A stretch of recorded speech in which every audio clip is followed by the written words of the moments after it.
Perkenalkan, nama saya Yanrita Bais dengan NIM 2105030069. Saya mahasiswa semester 2 Prodi Peternakan Universitas Nusa Cendana Kupang. Di video ini saya akan menjelaskan mengenai jaringan ikat pada hewan. Yang pertama, kita harus mengetahui apa itu jaringan ikat. Jaringan ikat atau jaringan penyokong adalah jaringan yang bertugas untuk mengikat dan menyokong jaringan lain. Jaringan ikat pada hewan sering disebut juga sebagai jaringan penyambung. Untuk menjalankan fungsinya, jaringan ikat berkembang dari jaringan mesenkim yang berasal dari lapisan embrional atau mesoderm. Yang kedua, fungsi jaringan ikat. Ada beberapa fungsi dari jaringan ikat, yaitu yang pertama, sebagai pengikat dan penyambung, contohnya pada jaringan ikat tendon. Yang kedua, sebagai penyokong dan pembentuk, contohnya pada jaringan ikat tulang. Yang ketiga, sebagai tempat penyimpanan energi, contohnya pada jaringan ikat lemak. Yang keempat, sebagai pertahanan tubuh, contohnya pada jaringan ikat darah. Yang kelima, sebagai pelindung organ, yaitu jaringan ikat yang berbentuk selaput.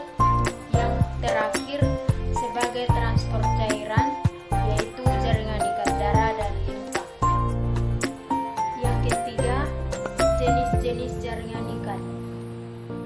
Jaringan ikat pada hewan berperan dalam setiap organ-organ untuk menjaga tubuh agar bisa berdiri tegak. Ada beberapa jenis jaringan ikat pada hewan, yaitu yang pertama, jaringan ikat longgar. Fungsinya untuk membentuk dan menghubungkan elemen dari seluruh tubuh. Yang kedua, jaringan ikat padat atau sering disebut juga sebagai jaringan kolagen yang dapat menghubungkan satu organ dengan organ yang lainnya.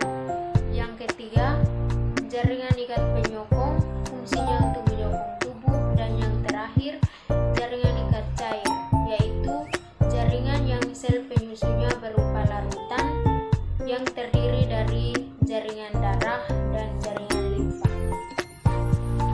Yang keempat atau yang terakhir adalah sel-sel penyusun jaringan ikat.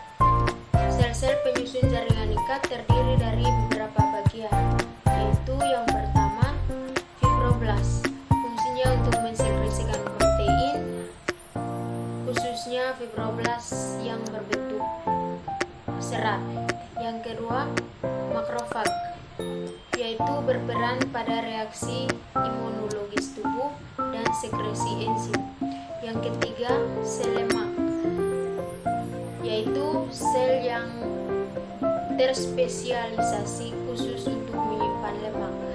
Yang keempat, sel tiang. Fungsinya untuk menghasilkan heparin dan histamin. Yang kelima, sel pigmen, yaitu sel yang mengandung pigmen. Yang keenam, sel plasma, yaitu sel yang berfungsi untuk menghasilkan antibodi. Yang ketujuh, sel darah putih atau leukosit, yaitu sel yang berfungsi melawan patogen seperti bakteri, virus atau protozoa. Yang terakhir adalah sel mesenkim, yaitu jaringan ikat embrio yang menumbuhkan jaringan ikat dewasa, pembuluh darah dan limfa, serta otot polos. Sekian dan terima kasih.